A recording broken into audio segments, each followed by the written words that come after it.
il est probable qu'il y ait des IA plus puissantes que nous relativement rapidement, juste du fait de leurs propriétés. Donc je pense qu'en gros, si tu prenais juste un humain très intelligent et tu ajoutais les deux propriétés que j'ai décrites, à savoir est capable de processer beaucoup plus de données et autoréplicable, à mon avis, il serait déjà plus puissant que l'humanité.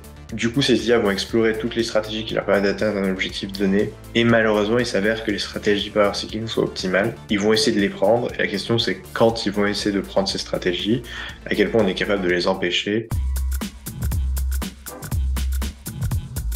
Salut à tous, chers abonnés. Ici Gaëtan de The Flares et on se retrouve pour la série de podcasts La Prospective. À travers cette série, notre but est d'explorer l'avenir technologique de l'humain. Dans cet épisode, je reçois Siméon Campos qui s'intéresse au problème de la sécurité de l'IA et d'une manière générale, comment avoir un impact positif pour garantir les trajectoires futures les plus désirables. Nous allons parler de la généralité de l'IA, le problème de l'alignement, du contrôle et de la gouvernance, les types de scénarios pouvant causer un risque existentiel et bien d'autres sujets. On vous rappelle que pour un meilleur confort, vous pouvez choisir d'écouter le podcast en tâche de fond si vous êtes sur votre ordinateur ou tablette ou alors de le télécharger directement sur votre téléphone pour pouvoir l'écouter n'importe où. Il suffit de chercher The Flares sur votre appli de podcast préféré. Profitez-en pour vous abonner afin de ne pas manquer les prochains podcasts ou encore de nous donner une revue. C'est une façon simple et rapide de nous donner un véritable coup de pouce. Et d'une manière générale, si vous aimez ce que l'on fait et vous voulez nous soutenir, c'est possible sur Tipeee grâce à nos contenus premium sur le site the-flares.com et simplement en partageant ou en parlant autour de vous de The Flares. On vous souhaite une bonne écoute. C'est parti.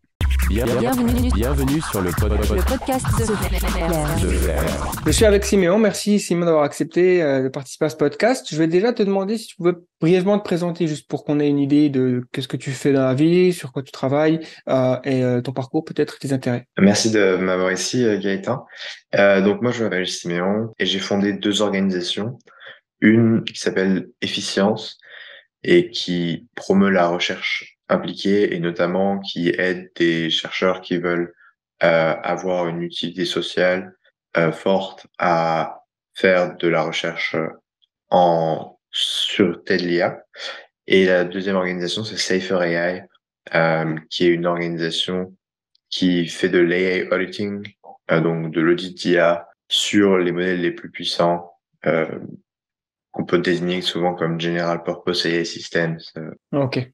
Alors bon, je pense qu'on va commencer par définir certains termes, notamment le terme quand on parle donc de la sûreté de l'IA, ce qu'on imagine souvent c'est une IA donc dite générale, mais c'est un terme qui a des fois il y a certaines personnes qui savent pas trop de quoi ça parle, et aussi il y a eu d'autres termes qui ont été un petit peu mis en place ces dernières années. Une que j'aime bien, c'est IA transformative.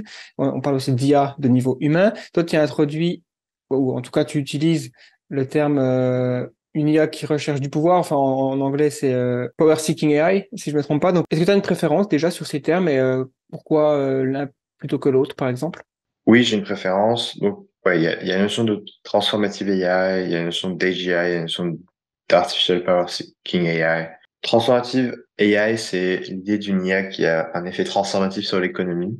Moi, j'aime perso pas beaucoup ce terme parce que je pense que il y aura un temps très court entre quand l'IA aura un effet transformatif sur l'économie et quand l'IA aura des capacités très générales qui la rendront plus puissante que la somme de l'humanité. Par conséquent, je trouve ça peu pertinent de réfléchir à transformative AI. Je pense aussi que c'est un mauvais proxy, la valeur économique, pour à quel point une IA est puissante. Du coup, il y a cette notion de artificial power seeking AI qui est, elle, que j'ai introduite, mais qui est beaucoup plus focus sur cette intuition il existe des niveaux d'IA suffisamment puissants pour que les stratégies qu'on appelle power seeking, donc les stratégies qui consistent à essayer d'acquérir des ressources, que ce soit du pouvoir politique, que ce soit acquérir beaucoup d'argent, ou s'auto-améliorer pour devenir plus intelligent. Cette caractéristique, c'est celle qui nous intéresse, celle qu'on veut éviter. Enfin, on veut éviter qu'une IA à un moment arrive à atteindre un tel objectif. Et du coup, moi, j'aime bien essayer de réfléchir à ça très particulièrement. Quand est-ce que je m'attends à ce qu'il arrive que une IA, par défaut, essaye à poursuivre ce type de stratégie, Et du coup, si à ce moment, on n'a pas de stratégie qu'on appelle d'alignement, donc qui permet d'éviter que l'IA prenne ce type de plan, eh bien, ça peut causer de graves dommages. Ok, donc si je comprends bien, ouais, une IA transformative, c'est une IA qui aurait un impact sur l'économie, donc ça pourrait dire, par exemple, qu'elle pourrait doubler la croissance économique d'un pays, le PIB, ou même du monde plus rapidement que actuellement. C'est vrai que c'est assez vague, finalement. Juste, c'est assez vague. Il y a quand même des opérationnalisations non vagues de ça en termes de GDP, enfin de PIB, mais il n'en reste pas moins que je pense qu'en fait le proxy, l'impact de l'IA sur le PIB, c'est pas un excellent proxy pour mesurer à quel point une IA est puissante, etc. Ouais, parce que j'avais aussi lu quelque part qu'il y avait la possibilité de mesurer peut-être à quel moment une IA peut devenir, entre guillemets, un technoscientifique d'une certaine façon, c'est-à-dire à quel point on peut automatiser la recherche, le développement et la mise en place de nouvelles technologies. Et donc, là, ça pourrait créer voilà, une sorte d'échappement quoi, de la vélocité de développement technologique qui pourrait transformer le monde très rapidement, d'où le terme. Et power seeking, ouais, donc c'est beaucoup plus à quel moment une IA cherche à acquérir plus de ressources d'elle-même presque et qu'on ait du mal à l'arrêter si elle n'est pas alignée. Ben, je sais qu'il y a beaucoup de gens des fois qui haussent les sourcils quand on parle d'intelligence artificielle parce que ils considèrent que les systèmes d'aujourd'hui ils sont tous sauf intelligents. Finalement, c'est ni plus ni moins qu'une extension d'une calculatrice. Hein. Les calculatrices sont très bons pour faire sont surhumaines pour faire des calculs. Mais on parle pas d'intelligence de nombre ou je sais pas. Et donc, comment toi tu définis l'intelligence, par exemple? Wow. Question surprise. Je pense que la définition pertinente d'intelligence qui a tendance oh, que j'aime bien parce qu'elle est neutre, c'est capacité à atteindre ses objectifs, quoi. Si tu as envie de faire quelque chose, à quel point tu es capable de le faire. C'est une définition qui correspond pas parfaitement à notre intuition d'intelligence. Donc c'est une définition un peu instrumentale. Je trouve elle est pas mal neutre, elle permet de s'accorder, de discuter. Par ailleurs, moi, je préfère parler de capacité des IA plutôt que d'intelligence, parce que c'est un mot moins chargé, on a moins d'intuition, etc. Et en particulier, je m'en fiche un peu de savoir si une IA est vraiment intelligente ou pas. Tant qu'elle est meilleure que les humains en maths, c'est ça qui m'intéresse. Donc, c'est de ça que j'ai envie de parler. Donc, toute cette définition. Ouais, ouais, ça me semble être aussi quelque chose qui peut être un petit peu, qui peut détourner des vrais problèmes parce que finalement, ouais, comme tu dis, on s'intéresse plus aux capacités qu'elle pourrait avoir, à la façon dont elle pourrait transformer le monde et à quel point elle pourrait être autonome aussi dans leurs décisions. Donc, plutôt que est-ce qu'il y a une vraie intelligence, dans ce cas-là, on peut aussi se demander il y a la question, les animaux, ils ont des intelligences différentes pour résoudre des problèmes bien spécifiques parce que là, notre évolution à travers des millions d'années sélectionne certains traits, certaines capacités, justement. Ah, donc, du coup, aujourd'hui, pour atteindre un niveau de Power Seeking AI, donc d'IA qui pourrait commencer à devenir, à rechercher du pouvoir, à acquérir des ressources. Quels sont les chemins de développement là qu'on peut identifier à partir d'aujourd'hui, menant à ce futur? Parce qu'il y a l'hypothèse de la mise à l'échelle, notamment, qui est souvent, enfin, qui a été postulée comme quoi en fait finalement on a déjà trouvé comment créer des IA avec des capacités assez élevées. Il suffit juste d'augmenter ce qu'on fait à plusieurs degrés de magnitude. Est-ce qu'il existe d'autres chemins? Est-ce que tu penses que ce chemin-là, c'est le plus probable? Je serais curieux de savoir ce que tu penses. Ouais. Ce qu'il faut avoir en tête, c'est donc la plupart des progrès, ils ont été faits en augmentant notre capacité à utiliser de la puissance de calcul et en augmentant notre puissance de calcul. Donc en soi, pour l'instant, c'est pas mal la loi de Moore d'une certaine façon, qui détermine le progrès en IA. Ça a des applications qui sont que pour l'instant, c'est assez simple de construire des trucs très puissants, enfin assez simple. En gros, sur est-ce qu'on va faire une révolution scientifique demain, on a toujours beaucoup d'incertitudes, alors que est-ce qu'on va réussir à mettre en parallèle plus de GPU, donc les GPU, c'est les unités de calcul qui sont utilisées pour entraîner des réseaux de neurones, est-ce qu'on va réussir à mettre plus de GPU en parallèle et entraîner des plus gros modèles? Ça, c'est très probable que oui. C'est juste un problème d'ingénierie, donc ça prend du temps, il faut rassembler le talent, etc. Mais avec suffisamment de ressources, on y arrive. Et pour l'instant, le truc assez frappant, c'est que beaucoup d'étapes qu'on pensait extrêmement difficiles ont été résolues en grande partie grâce à des architectures, des tricks d'ingénierie qui permettent de mieux utiliser la puissance de calcul à notre disposition et mieux paralyser les GPU. Et notamment le transformer, l'architecture transformer, une de ses grosses vertus. Donc le transformer, c'est une des architectures actuellement les plus dominantes du domaine. Alors, on fait de plus en plus de choses avec ça.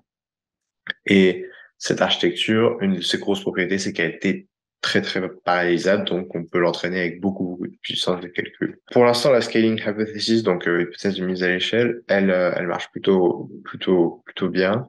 Moi, je m'attends à ce qu'elle continue à marcher et que il soit possible d'arriver à des IA très très puissantes et suffisamment puissantes en particulier pour qu'on puisse les qualifier d'AGI ou APSI de cette façon. Après, dans les scénarios un petit peu plus détaillés, il y a plusieurs façons dont ça pourrait arriver. Une première façon, c'est l'utilisation juste le scaling de large language models. Les large language models, en gros, c'est des modèles qu'on entraîne sur Internet à prédire le prochain mot. Donc, on prend une phrase, je suis un, et on demande au modèle d'apprendre à prédire le mot chat. Ce qui est assez fascinant, c'est que le texte est une modalité tellement complète, tellement globale, que le simple fait de devoir prédire du texte, on se rend compte que ça conduit à devoir développer des cognitions avancées. Donc, en gros, si vous vouliez prédire du texte, par exemple, un papier de Nature, et aussi de la poésie de Shakespeare, et aussi une recette de cuisine, il faudrait que vous ayez des connaissances assez précises sur tout ça et que vous ayez la capacité de générer un papier de Nature.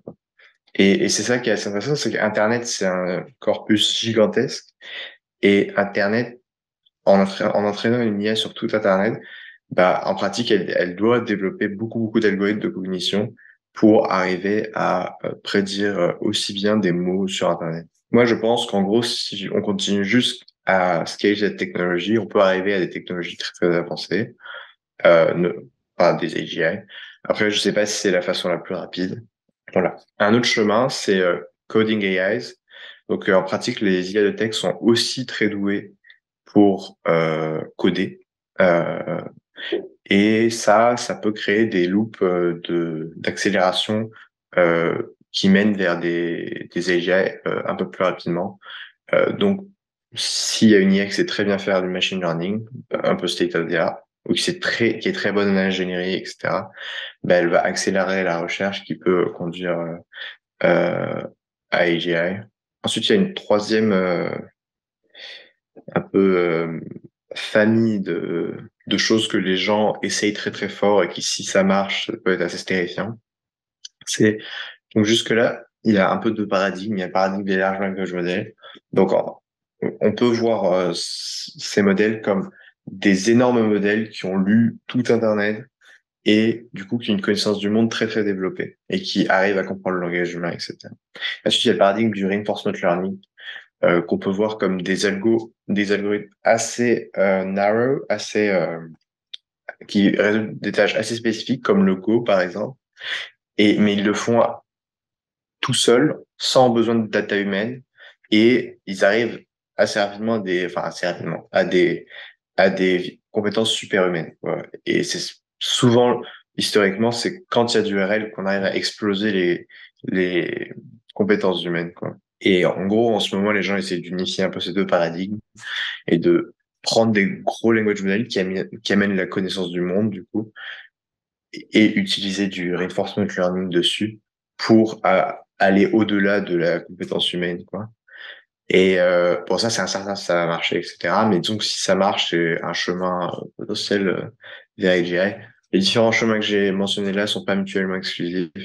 Si un de ces trucs est surprenant, donc s'il y a eu des coding AI au niveau surhumain, si on arrive à très bien faire poursuivre des objectifs dans le monde avec des language models, avec du reinforcement learning dessus, ou si on scale de façon un peu maligne les language models, euh, je pense que ça peut mener à pas mal de choses. Il y a des choses qui vont arriver aussi et qui vont assez rapidement augmenter la capacité des language models.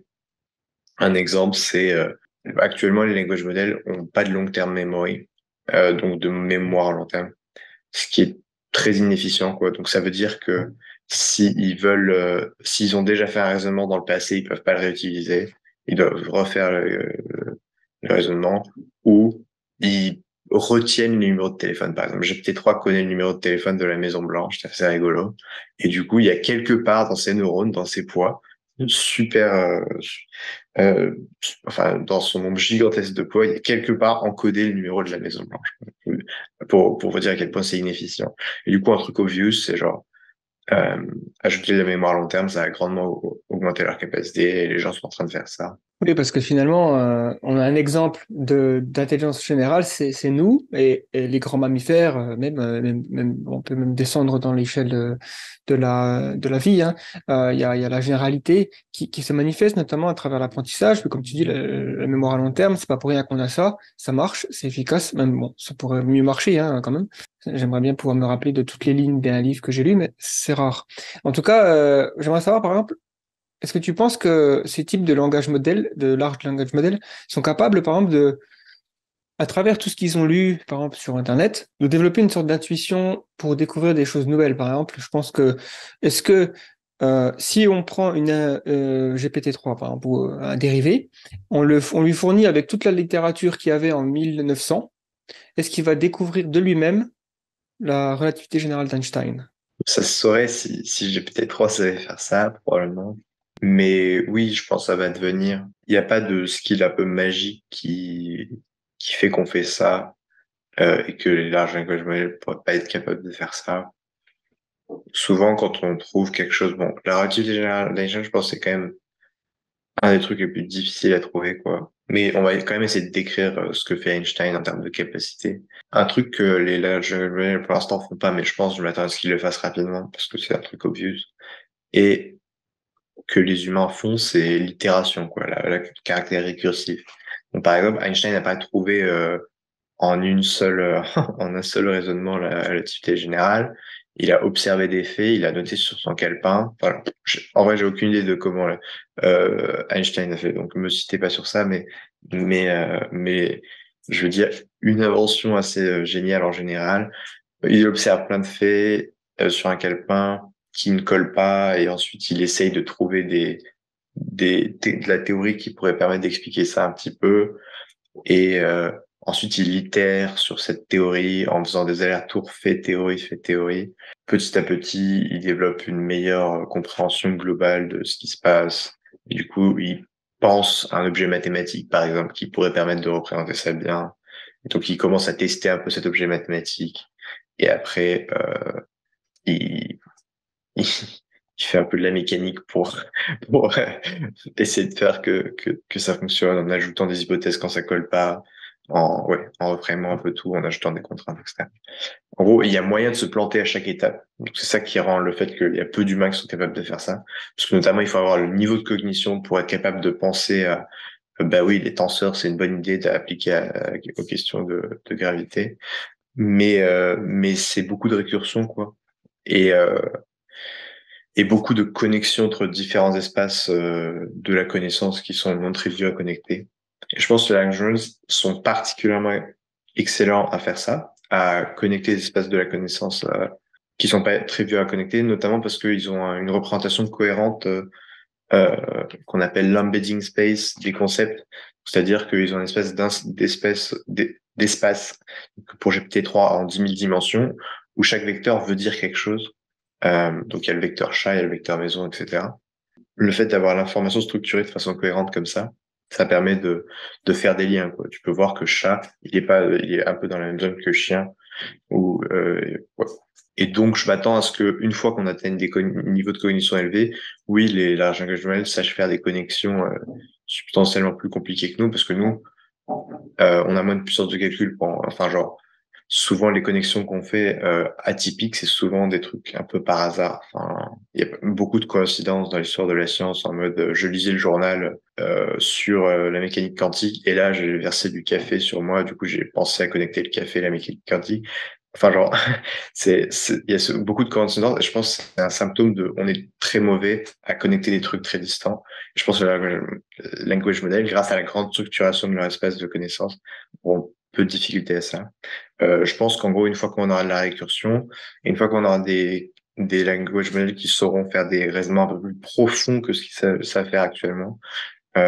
Actuellement, ils sont pas mal limités dans à quel point ils savent creuser dans une notion, etc.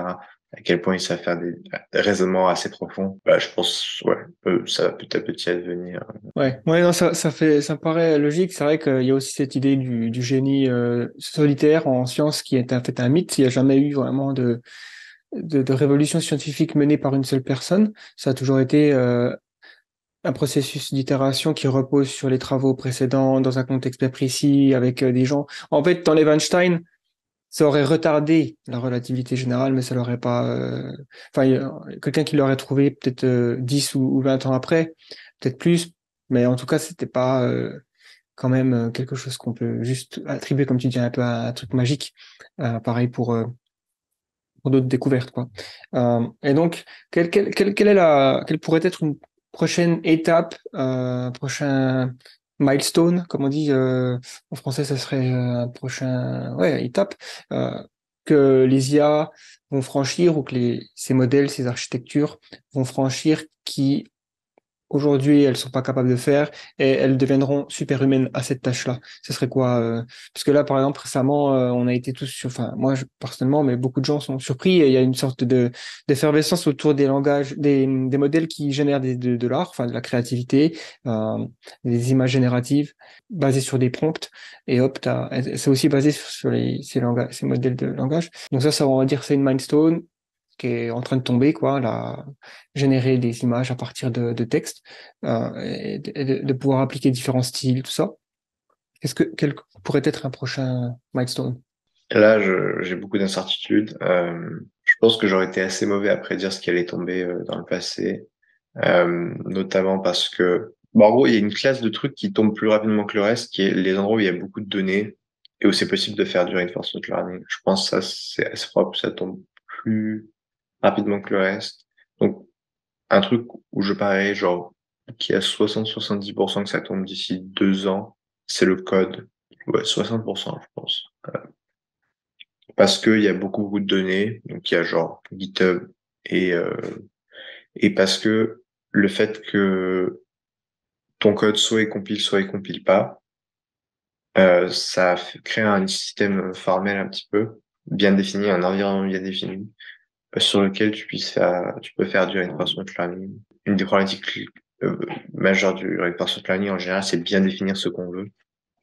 Et j'ai l'impression que le fait d'avoir oui, ça compile pas, ça aide bien pour ça, quoi. Euh, donc je dirais, euh, le truc que je pense le plus probable, c'est le code dans les choses un peu surprenantes. Après, moins basé sur une inside view, comme on dit, une vue propre au problème, mais plus basé juste sur une prolongation de tendance.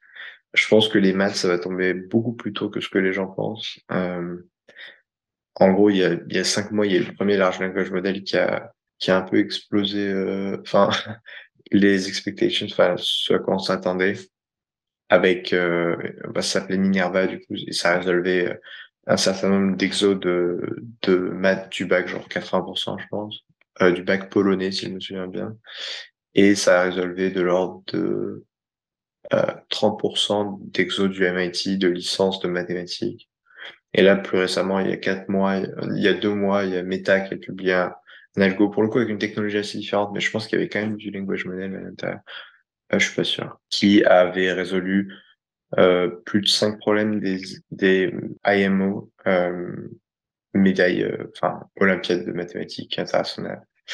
Ouais, je m'attends à ce que d'ici 4-5 ans, il y ait des IA niveau PhD level en mathématiques.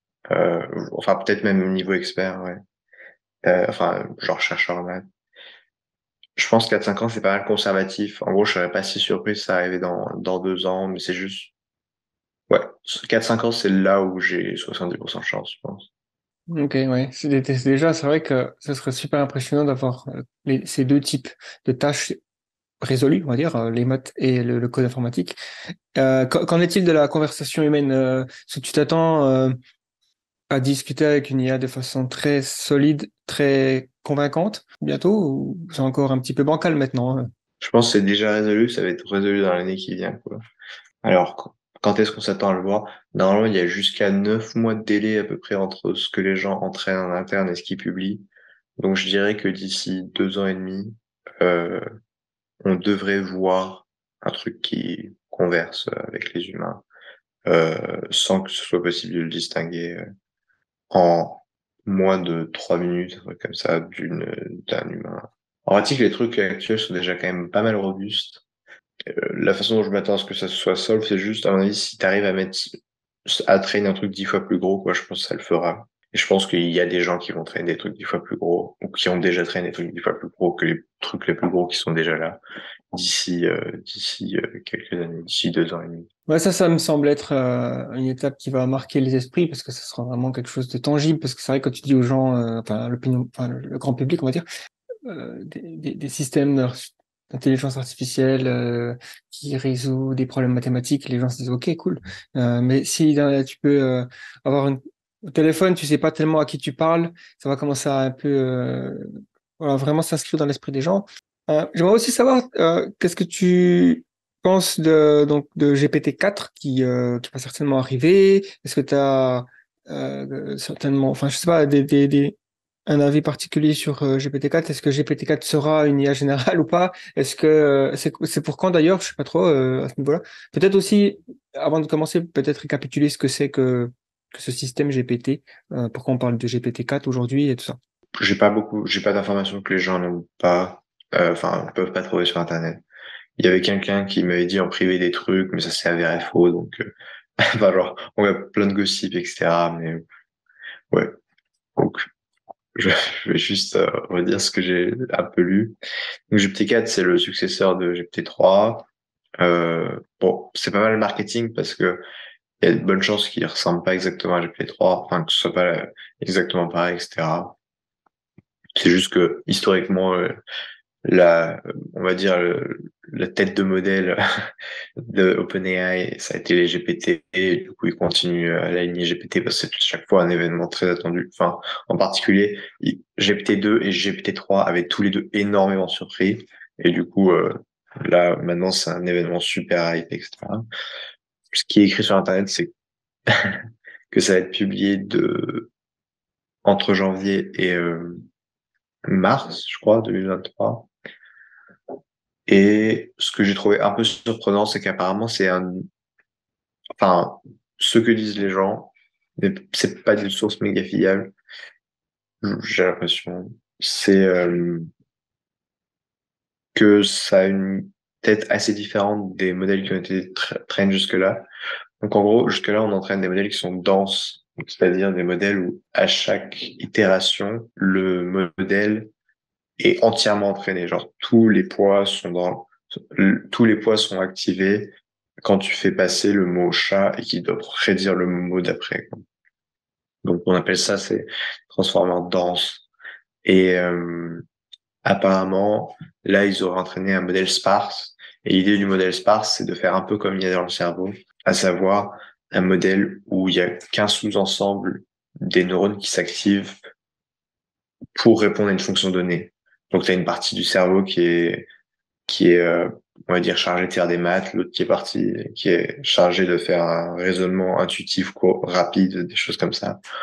Et donc, il y a des modèles historiquement s'appellent Mixture of Experts, où l'idée, c'est, voilà, t'actives qu'un sous-ensemble des neurones pour faire une tâche donnée. Euh, ouais, intuitivement, enfin, intuitivement, ça a l'air cool. En pratique, on s'est rendu compte que souvent, ça marchait un peu moins bien que les Dense Transformers, parce que les Dense Transformers ont l'air de beaucoup bénéficier de leur caractère interconnecté fort, notamment via ce qu'on appelle le transfer learning. Donc, quand tu apprends à prédire des prochains mots sur du texte normal, sur du langage qui n'est pas du code, tu vas apprendre plein d'heuristiques qui vont être utiles pour du code. Et c'est ça qui fait qu'un modèle gigantesque, même s'il a été entraîné sur assez peu de code, il va être assez bon en code. Et tu perds un petit peu ça quand tu fais du mixture of experts, donc des modèles sparse, parce que du coup, chaque expert bénéficie beaucoup moins des autres, enfin bénéficie même plus des autres, quoi.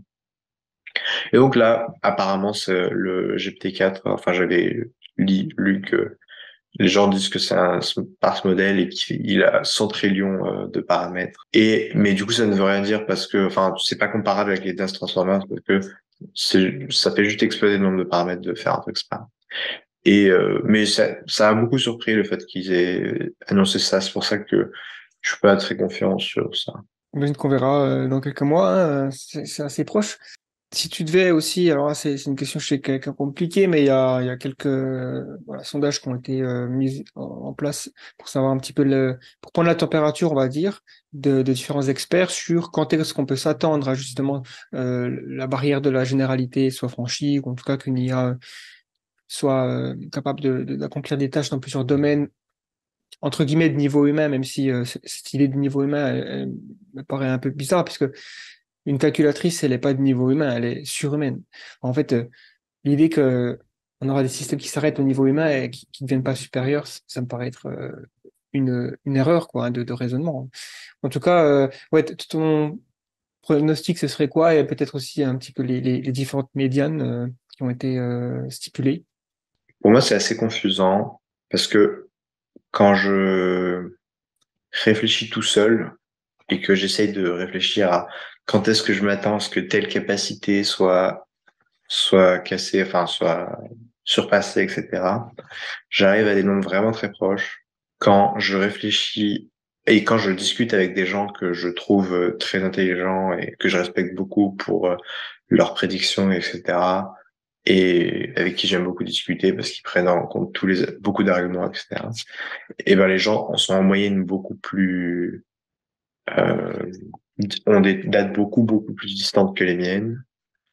Et du coup, en essayant d'agréger un petit peu ça, donc le fait que moi j'ai l'impression que ça va arriver vite, et le fait que je connaisse des gens qui pensent que ça va arriver moins vite, j'arrive à une espèce de médiane de l'ordre de 2027. Donc genre, ouais, 50% de chance d'ici là que ça devienne. Donc 50% de chance, c'est pas gigantesque, c'est genre tu jettes un dé, ça arrive une fois sur deux, quoi. Mais c'est quand même assez conséquent. Ouais.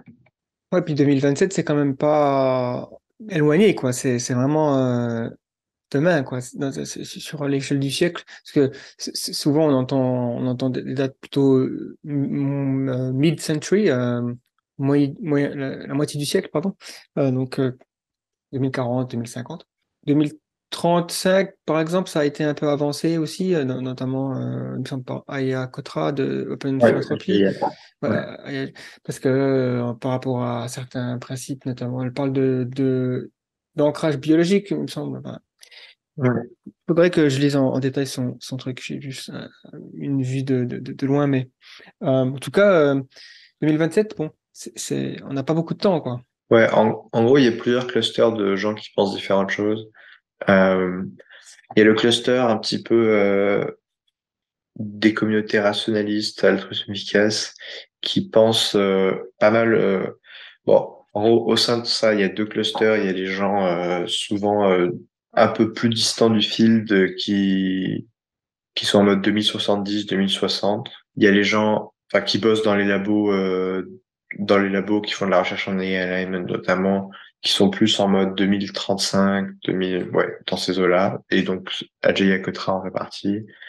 Et ensuite, il y a les gens à San Francisco qui, eux, sont en mode avant 2030, de plus en plus, enfin, de plus en plus.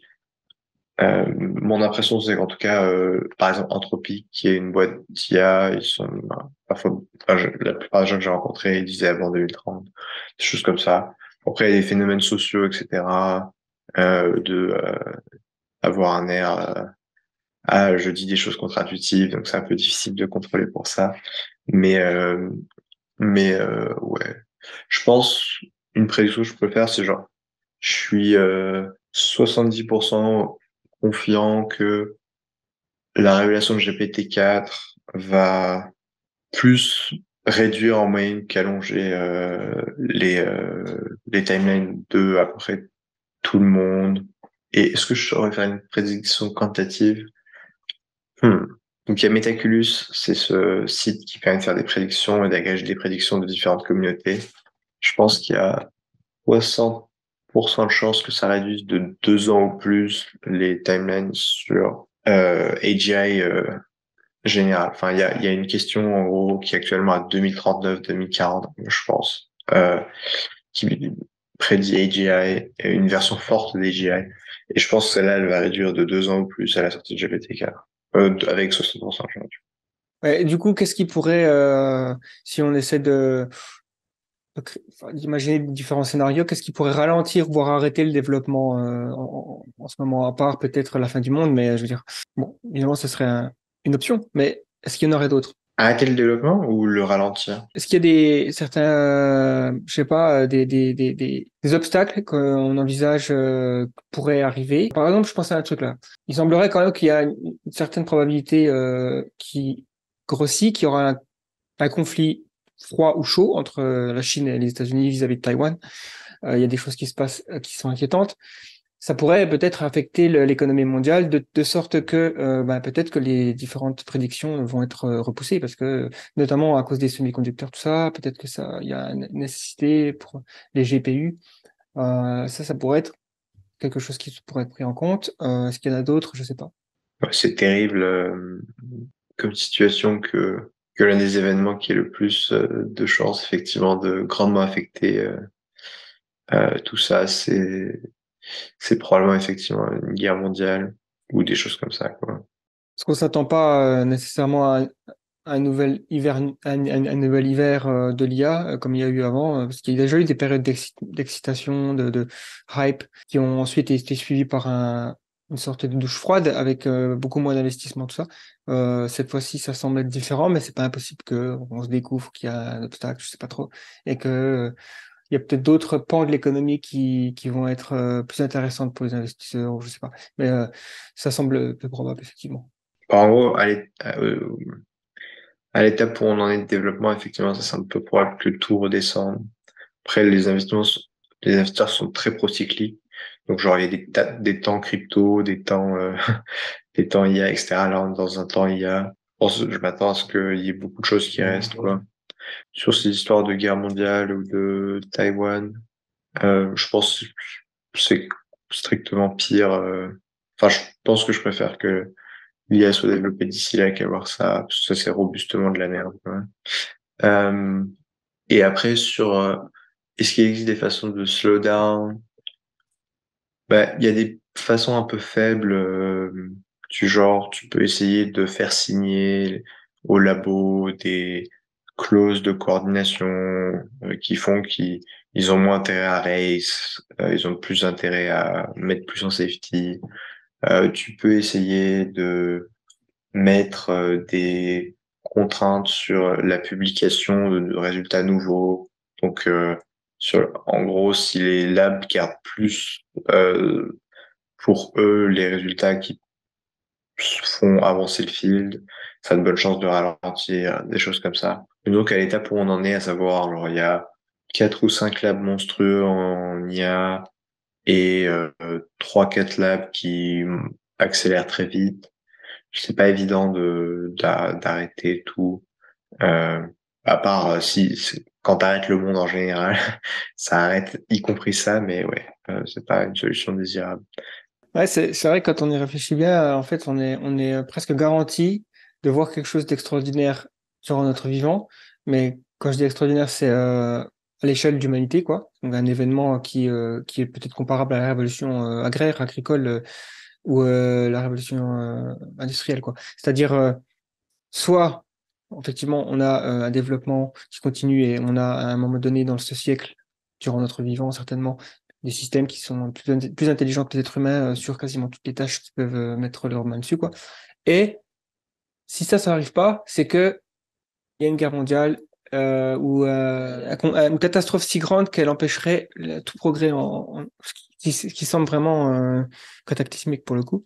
Je dirais il y a quand même 10-20% de chances que juste ce soit très très difficile et qu'il y a un truc que je vois pas ou qu'on voit pas et qui empêchent ça. Mais ouais, je pense juste que c'est plus probable que non que ça advienne, quoi. Oui, c'est vrai qu'il y a toujours cette possibilité que c'est plus dur qu'on le pensait, qu'il y a des variables cachées finalement qui Ouais. sont révélées. Par exemple, un truc intéressant, je pense qu'il est pas même guère probable, mais qui est pas non plus zéro. En pratique, l'évolution, c'est un peu un truc qui essaye d'optimiser des entités pour se reproduire et se répliquer, quoi. Elle n'a pas réussi à créer vraiment des maximizers ou optimizers. Donc, c'est-à-dire des trucs qui sont très bons à optimiser une fonction, quoi. Elle a créé des trucs, genre les humains, qui suivent des heuristiques un peu simples pour, en pratique, faire des choses qui souvent convergent avec le fait de se reproduire et se répliquer de façon plus conséquente. Et du coup, il y a des gens qui pensent qu'il y a une probabilité non négligeable que, en fait, ce soit très très compliqué de produire effectivement des optimizers, enfin des choses qui maximisent fortement des fonctions, quoi, de façon assez claire, et qu'en pratique, assez naturellement, on va tomber sur des modèles qui, eux aussi, utilisent plein de micro-heuristiques assez complexes et qui sont pas toutes cohérentes entre elles. Et donc, que ça rend difficile le fait de créer des choses qui sont fortement maximisateurs, qui apportent les problèmes que ça pourrait causer, quoi. Par exemple, nous, je sais pas, on optimise beaucoup être bien vu socialement, quoi. Ça, c'est pas clair, parce que c'est toujours aligné avec le fait de se reproduire, etc., de propager ses gènes. Mais c'est quand même une solution qu'a trouvé la sélection naturelle. Donc c'est possible qu'à mesure qu'on entraîne des réseaux de neurones, en pratique, on ait du mal à aller plus loin que des heuristiques un peu nuls qui rendent difficile le fait de créer un agent cohérent qui est vraiment très puissant. Très bien. Et aussi, juste par curiosité, qu'est-ce que tu penses du concept de singularité? Est-ce que c'est un concept utile dans les réflexions? Parce que c'est bon, il y a plusieurs écoles de pensée hein, au niveau de la singularité. Il y a le Winch, Ferdinand Winch, qui est plus comme un horizon des événements. Donc, c'est pas vraiment quelque chose qui décrit exactement un point dans le temps précis avec certains types de technologies, mais c'est plus se dire, OK, à un moment donné, c'est tellement impossible pour les humains du 21e siècle de se représenter un point dans le temps post quelque chose, donc post singularité, que bon, ben voilà, on appelle ça comme ça. Il y a aussi l'idée de I.J. Good qui est l'amélioration autorécursive d'une intelligence artificielle qui donne une explosion d'intelligence et donc ça donne une singularité comme une explosion nucléaire quoi. Boum. Et il y a aussi l'idée de recurse veil. Donc là c'est plus l'accélération de l'accélération de l'accélération quoi. Et lui, il donne une date. D'ailleurs, il va sortir un livre récemment. Je pense qu'il va peut-être mettre à jour certaines de ses prédictions, mais il a quand même un bon track record, on va dire. Est-ce que ce concept de singularité, il est encore utile aujourd'hui? Donc, je pense, une fois de plus, c'est un mot pas mal chargé, etc. Donc, le mot en tant que tel, moi, je le dropperai, mais je pense qu'il y a une idée qui est utile derrière cette question de est-ce qu'on s'attend à ce qu'il y ait un point d'inflexion ou est-ce qu'on s'attend à du progrès un peu continu?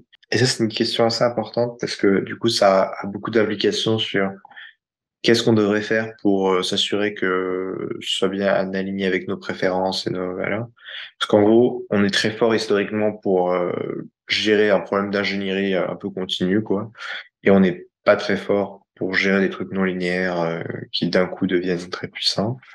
En gros, est-ce qu'on s'attend à ce que soudainement l'IA débloque beaucoup de compétences et devienne brutalement plus puissante que l'humain, alors que jusque-là, elle avait le niveau d'un enfant de 5 ans, par exemple.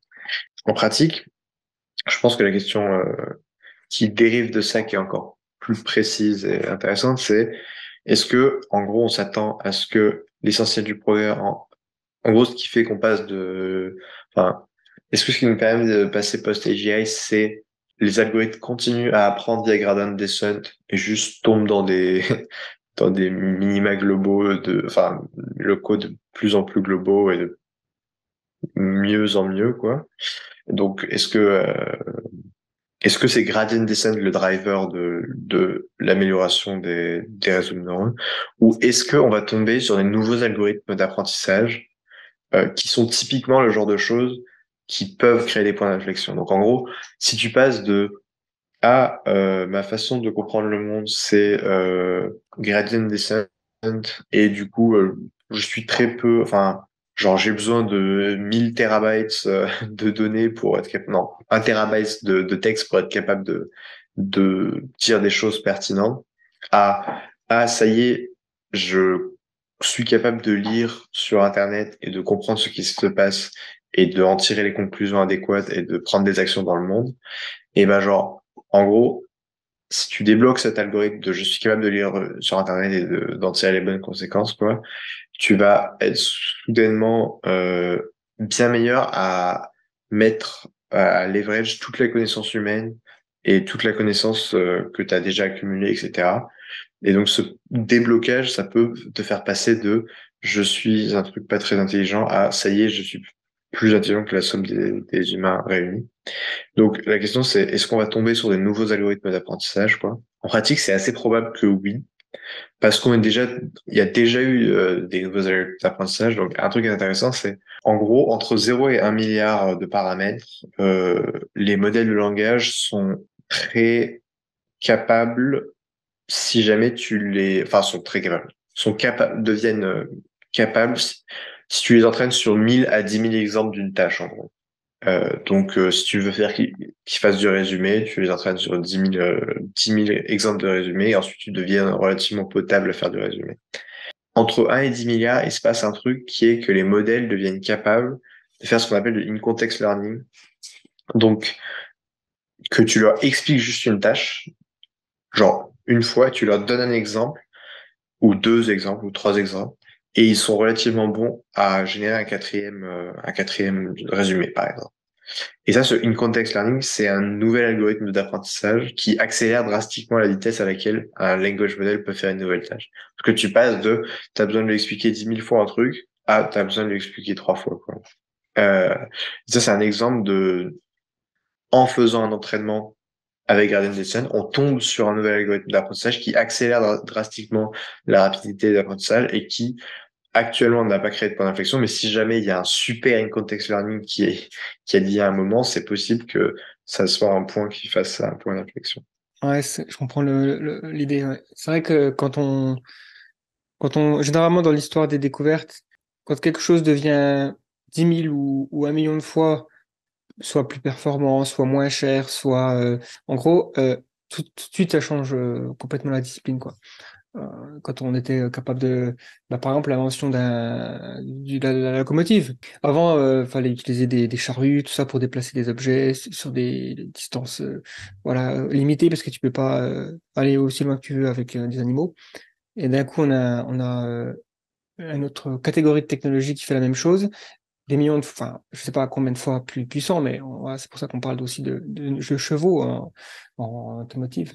Et donc, on peut imaginer la même chose avec la cognition, quoi.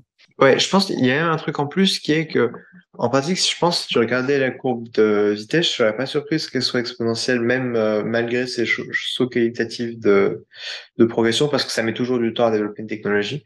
Là, l'aspect qui rend vraiment plausible le caractère point d'inflexion, c'est l'apprentissage. C'est le fait qu'en gros, l'apprentissage, c'est une méta-tâche qui te permet de mieux faire n'importe quelle tâche. Et du coup, si tu tombes sur un truc qui te rend plus efficace à faire de l'apprentissage, genre, en gros, tu peux passer de je m'améliore à cette vitesse à je m'améliore à cette vitesse, quoi. C'est ça l'aspect point d'inflexion, je dirais. Une bonne métaphore pour ça, je dirais, c'est les humains qui passent de la principale façon d'apprendre à avoir une meilleure fitness, c'est la sélection naturelle, à c'est la culture. Donc en gros, quand la sélection naturelle, ça met genre 10 000 ans avant d'avoir un nouveau gène qui se spread beaucoup, quoi. La culture, en 2 générations, tu as une nouvelle connaissance qui est acquise par tout le monde.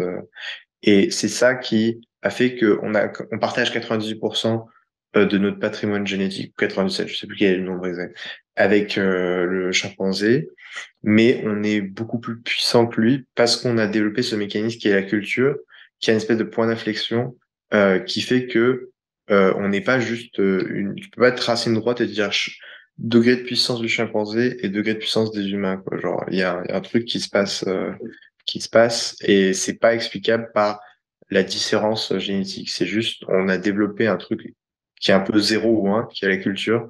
Et une fois que ça marche, bah, ça fait exploser quantité de connaissances et tout ce qu'on est capable de faire, etc. C'est vrai que je me suis toujours dit que la singularité, elle avait déjà eu lieu, quoi, en fait. C'est nous, c'est les hominidés, on va dire, d'une manière générale, la branche du genre Homo, parce que effectivement, on a déjà eu ce point d'inflexion par rapport aux autres espèces cousines. En fait, ce qu'on attend, c'est une singularité 2, hein, 2.0 ou quelque chose comme ça, quoi, par rapport à l'intelligence artificielle, qui, pour le coup, voilà, encore une fois, démultiplie complètement les capacités cognitives d'une entité dans l'univers. D'ailleurs, on n'a pas vraiment, on sait pas c'est quoi la limite, quoi, à quel point quelque chose peut être intelligent dans l'univers. Et aussi, on sous-estime forcément ce qu'est capable de faire quelque chose de très intelligent. Comme on voit avec nous, les êtres humains, on déplace des montagnes, on détourne des rivières, on modifie l'endroit où on vit d'une manière mais ahurissante, quoi. Et les lois de la physique, elles sont loin d'être proches, en fait. Enfin, les limites permises par les lois de la physique sont loin d'être proches. Pour nous, ce qu'on est capable de faire, ce sera encore pire. On peut déplacer des galaxies, quoi. Je veux dire, c'est pas interdit. C'est dur et il va falloir beaucoup d'énergie, de ressources. Mais d'ailleurs, j'attends le prochain livre d'Ander Sandberg qui est en train d'écrire là-dessus sur ce qui est vraiment les limites de ce qui est capable, que quelque chose est capable de faire, d'intelligent, de technologique. Mais il y a aussi un truc là qu'on n'a pas beaucoup parlé. On a parlé beaucoup des capacités, des différentes trajectoires possibles et ce point d'inflexion où on aura des systèmes potentiellement plus intelligents que l'être humain. Maintenant, en quoi ça pose problème? Est-ce que on peut aussi discuter des risques? Ça peut paraître évident que quelque chose de plus intelligent que l'ensemble de l'humanité fois 1000, ça peut être un problème. Mais quel genre de problème exactement et d'où ce problème d'alignement des valeurs et le high safety, la discipline? En gros, on entre dans un moment dangereux quand unilatéralement une IA peut, si elle le veut, euh, disempower l'humanité, donc en gros être plus puissante que l'humanité combinée et faire les actions qu'elle veut sans qu'on puisse l'arrêter. Et ça, pourquoi en fait ça c'est pas absurde que ce soit possible ce siècle-ci, quoi. C'est qu'une des propriétés de l'IA, enfin il y a deux propriétés de l'IA qui sont assez différentes de celles des humains et qui en pratique débloquent une quantité d'actions possibles gigantesques. C'est l'autoréplication. Donc, par exemple, si on a une IA du niveau de Gaëtan, on peut avoir tout de suite, enfin, tant qu'on a la puissance de calcul, on peut avoir 10 000 podcasts de qualité sur le sujet que tu veux. Euh, et donc, on n'a plus besoin de Gaëtan, on n'a plus besoin aucune personne inférieure ou égale à Gaëtan, quoi. Donc, ça veut dire si on a une IA du niveau Gaëtan puissance 10, on n'a plus besoin de personne, plus ou moins. Et, et ça a une conséquence assez rapide, c'est qu'en gros, si tu as une IA superhuman coder, par exemple, qui sait coder à un niveau superhumain, elle peut juste, si il existe la puissance de calcul nécessaire, elle peut juste remplacer toutes les tâches de code, et le code est quelque chose de suffisamment général pour qu'elle puisse, par exemple, faire des boîtes d'AGI, elle puisse faire tous les sites internet, acquérir des montants astronomiques d'argent, etc. Ou hacker l'ensemble de la planète Terre, par exemple. Une seule de ces choses, quoi, peut suffire pour rendre une IA plus puissante que la somme des humains. Si tu as une IA qui est pas trop mauvaise à parler et qui sait juste hacker tout le monde, elle a un pouvoir de négociation vraiment absurde par rapport à nous, humains, parce que moi, si j'étais le meilleur hacker au monde, le temps que je prends à hacker un seul truc, c'est genre 6 mois. Euh, et donc, je vais pas non plus pouvoir hacker partout, etc. La deuxième propriété, c'est la rapidité. Donc, en gros, l'IA, elle peut processer des données à une vitesse vraiment très, très, très, très grande par rapport aux humains. Et ça fait que n'importe quelle tâche qu'elle fait, elle peut le faire beaucoup plus rapidement que les humains. Et ça a beaucoup de conséquences sur à quel point le monde va vite, quoi. Enfin, en gros, de la même façon que nous, il nous semble que les fourmis, par exemple, enfin, genre, on a un sens de on va plus vite que les fourmis, un truc comme ça, parce que les fourmis, leur monde, il est comme ça, et nous, on voit un truc beaucoup plus gros, et du coup, on n'hésite pas à écraser la fourmi sans s'en rendre compte quand on atteint notre objectif, quoi. Une IA qui irait beaucoup, beaucoup plus vite et qui aurait des capacités suffisamment grandes pour être un excellent codeur humain, ben, genre, en gros, elle nous verrait potentiellement comme des fourmis, quoi. Ça, c'est un peu l'intuition générale de pourquoi une IA peut être plus puissante que nous. Et ensuite, il y a la question de, oui, certes, il peut y avoir des IA plus puissantes que nous, mais pourquoi elles feraient du mal? On les entraîne après tout sur être gentils, etc. Donc il y a peu de raisons que ça advienne. Et donc là, il y a un peu plusieurs choses, mais en premier lieu, on entraîne les IA à être maximalement bonnes à des tâches, et donc elles sont entraînées pour trouver les meilleures stratégies qui permettent d'atteindre un objectif donné. Et donc, en pratique, on peut s'attendre à ce qu'elles tombent notamment sur des stratégies immorales que les humains, par exemple, n'emploient pas, mais qui marchent quand même, et ou qu'elles tombent sur des stratégies qui peuvent les amener vouloir à vouloir être plus puissantes que les humains. Et ça, en fait, le truc terrible, c'est que va probablement advenir. Et pourquoi? C'est parce qu'en fait, les stratégies, donc power seeking, donc, qui consistent à acquérir des ressources, etc., sont optimales.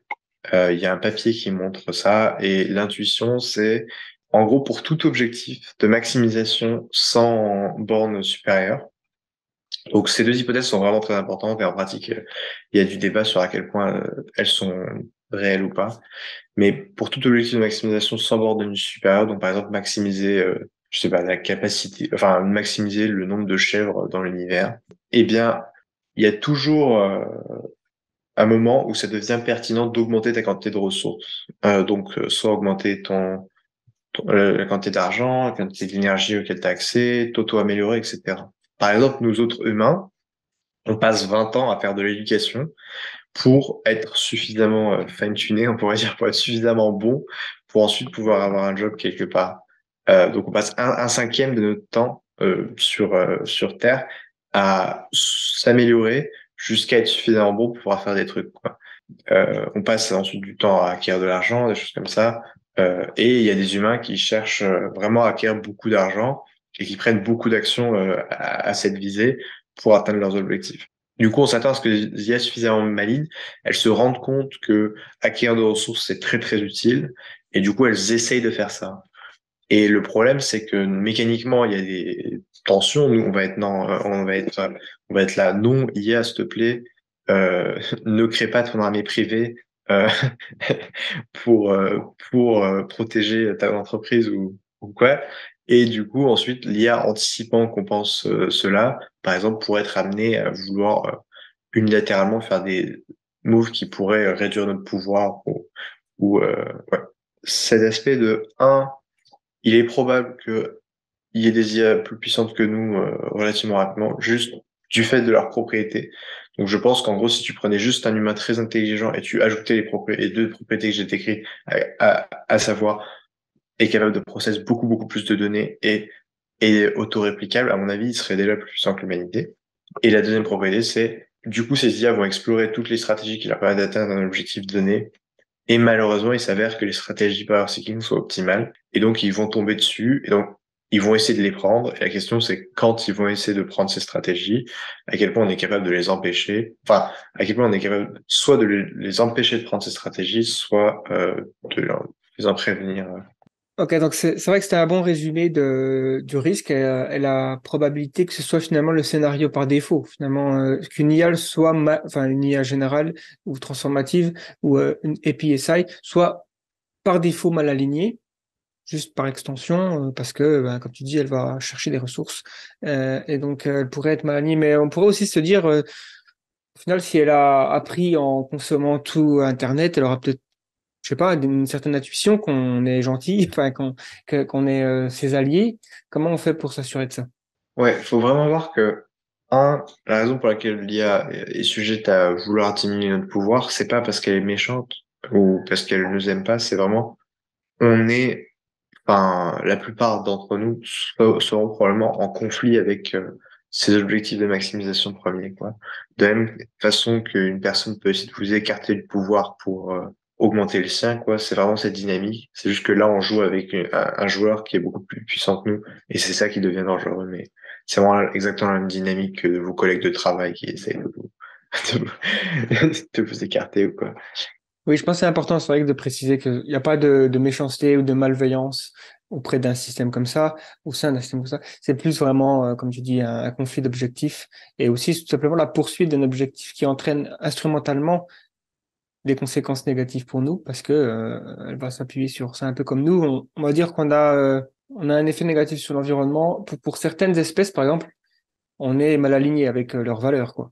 D'où pourraient venir des solutions pour aligner les IA, parce que si on est aussi mal barré que ça, je veux dire, et des fois, je vois des commentaires dans certaines vidéos, pourquoi pas les trois lois de la robotique, par exemple, que c'est évident que c'était avant tout un outil narratif pour voir comment elles peuvent casser, et c'est en les cassant, ces lois, qu'on obtient une histoire, donc un drame, quelque chose d'intéressant à raconter, quoi. Et donc c'est pour ça que on imagine qu'elles marcheraient pas très bien. Déjà, elles sont vagues, hein. Qu'est-ce que c'est que ne pas blesser l'humanité? C'est trop vague. Un point, c'est, comme tu disais, les large language models notamment sont entraînés sur les données humaines et sur le texte. La chance, c'est qu'ils ont une très très bonne compréhension des valeurs humaines et de tous les concepts humains. Donc ça, c'est vraiment vraiment favorable, on va dire, probablement. Un des risques aussi, c'est aussi qu'ils vont être excellents à manipuler les humains parce que juste ils ont une très bonne compréhension des humains, quoi. Ouais, parce enfin, ces IA, ils seront peut-être aussi entraînés sur Machiavel, voilà, et sur le playbook de comment devenir un dictateur, quoi. Ouais, et également juste ouais, le fait de comprendre les émotions humaines, etc., ça facilite le fait de les utiliser à des objectifs. Et donc sur les techniques d'alignement à proprement parler, bon pour l'instant tout est très est pas mal spéculatif. Pour l'instant il n'y a rien qui a l'air de beaucoup marcher parce que ça a l'air d'être difficile d'éviter le bassin d'attraction des stratégies power seeking quoi. Et la raison pour ça c'est en fait c'est- initialement en fait le truc qu'il faut vraiment avoir beaucoup en tête c'est on veut construire des trucs puissants. Enfin, genre, c'est juste cool d'avoir des trucs qui peuvent faire des choses très très avancées dans le monde, quoi. Et donc la chose difficile, c'est vraiment s'assurer que les choses les plus puissantes qu'on ait soient alignées avec nous. Parce qu'il est probablement possible de construire des choses alignées, mais moins puissantes souvent. La chose vraiment difficile, c'est prendre le truc le plus puissant et le rendre aligné. Donc actuellement, il y a des approches un peu dans différentes directions. Il y a des approches un petit peu théoriques qui cherchent à trouver des idées générales qui pourraient permettre de résoudre certains problèmes. Bon, par exemple, un de ces problèmes, ça s'appelle corrigibilité. Donc, c'est l'idée qu'en gros, quand un agent qui planifie à qui planifie à long terme et qui veut maximiser sa fonction, il va essayer d'empêcher n'importe quel autre agent de modifier sa fonction. Parce qu'en gros, si vous cherchez à être juste content et qu'il y a une personne qui essaye de vous convaincre d'être triste, vous allez essayer de l'empêcher de faire ça parce que vous savez que si vous avez envie d'être triste, vous allez être moins content à l'avenir. Donc en gros, vous avez un objectif à un temps T, vous anticipez qu'une personne veut changer votre objectif à T plus 1, et du coup, pour maximiser votre objectif actuel de T à T plus N, vous allez vous allez chercher à empêcher ça et à ne pas modifier vos préférences, quoi. Et donc ça, c'est un problème qu'on s'attend à rencontrer et essayer de faire qu'une IA accepte d'être modifiée, quoi, d'avoir son objectif modifié. C'est un truc qui s'appelle corrigibilité et c'est un problème théorique sur lequel pas mal de gens buzzent. Enfin, pas mal de gens. Ouais, quelques gens buzzent. Et en fait, c'est un problème qui se relie notamment au problème du stop button, qui est on veut pouvoir éteindre une IA, mais l'IA sait que si on l'éteint, elle va plus pouvoir poursuivre ses objectifs, et donc elle va essayer de trouver des stratégies qui lui permettent de nous empêcher de l'éteindre. Sur les approches un peu qui, je pense, sont le plus prometteuses à augmenter nos chances de résoudre l'alignement, il y a l'interprétabilité. Et en gros, essayer de regarder à l'intérieur des réseaux de neurones, essayer de comprendre comment ils résonnent et comment ils fonctionnent. Pour l'instant, ça marche pas excellemment bien, mais c'est un field en développement et c'est un field qui euh, pourrait apporter beaucoup si jamais on était très bien capable de comprendre comment un réseau de neurones fonctionne. Parce que notamment, on pourrait essayer de modifier ses croyances sur le monde, ce qui pourrait faciliter le fait que ils ne se rendent pas compte que les stratégies power seeking sont optimales, par exemple. Et on pourrait voir s'il essaie de nous mentir ou pas en regardant ses neurones, quoi, enfin en regardant ce qui se passe à l'intérieur, juste comme ça. Pour l'instant, on fait assez peu de progrès. Enfin, on fait du progrès, mais pour l'instant, on est assez loin de ce dont on aurait besoin pour enfin pour avoir beaucoup d'insights sur la façon dont fonctionnent ces réseaux et pour pouvoir avoir plus de chances de réussir à les aligner. Mais c'est un fil très excitant, c'est très excitant au sens c'est très stimulant intellectuellement d'essayer de voir comment quelque chose qui essaye de représenter l'information optimalement en grande dimension va le faire, quoi. Ça mélange des questions, des questions mathématiques, informatiques, mais aussi des intuitions sur le langage et sur la façon dont on s'exprime et on communique, etc. Donc ouais, c'est un fil assez jeune, assez chouette, et je pense que c'est un fil un des plus prometteurs actuellement. Cool. Non, mais c'est bien d'arriver petit à petit à la conclusion qu'effectivement, il y a besoin de recruter des gens, d'avoir un engouement auprès du public et aussi auprès de jeunes chercheurs qui veulent se lancer, soit à la fois des étudiants, mais aussi des gens qui sont en début de carrière ou autres, ou même plus avancés, mais qui veulent se réorienter. Parce qu'il y a plus de financement qu'avant dans ces domaines, parce qu'il y a quand même beaucoup de gens qui ont réalisé que c'était important si on veut sauvegarder l'humanité. Bon, il n'y a encore pas suffisamment, évidemment, de fonds dans des problèmes de risques existentiels. Généralement, c'est le genre de choses. On a du mal, en fait, à convaincre que quelque chose qui a une faible probabilité d'arriver, mais qui a un énorme impact, mérite une intention, quoi. Mais en tout cas, alors déjà, est-ce que tu as, toi, des conseils à donner aux gens qui ont envie un petit peu d'en apprendre plus, d'en voir plus, s'orienter, tout ça? Et aussi, quels sont les endroits où aller, s'ils veulent en savoir plus? L'endroit où il y a le plus de contenu sur ces questions, c'est le Alignment Forum. C'est un endroit où il y a beaucoup de contenu expert, mais il y a aussi du contenu un peu plus facile à lire.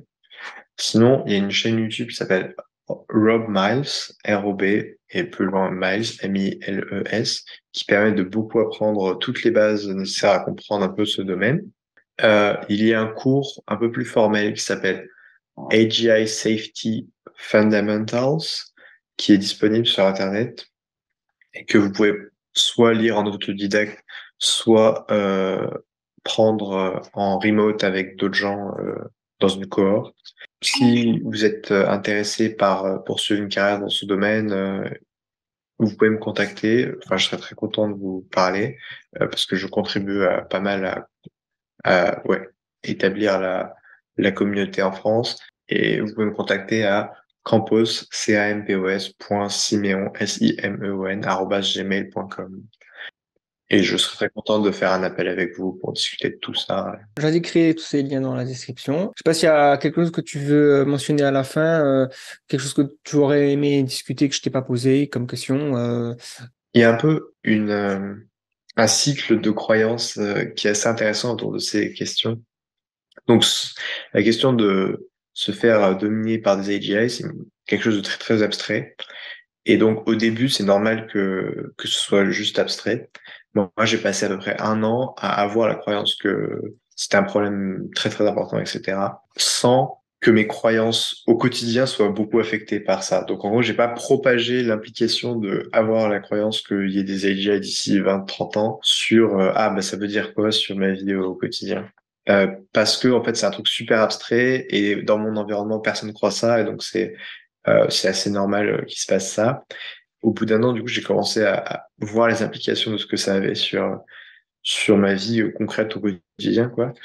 C'est assez normal de mettre du temps à faire cette étape, de passer un peu du concret, de l'abstrait à l'empirique. Bah, le truc empirique qui est vraiment dingue, c'est que, bah, du coup, moi, par exemple, au début, je voulais devenir professeur en économie, enfin, professeur, genre chercheur en économie.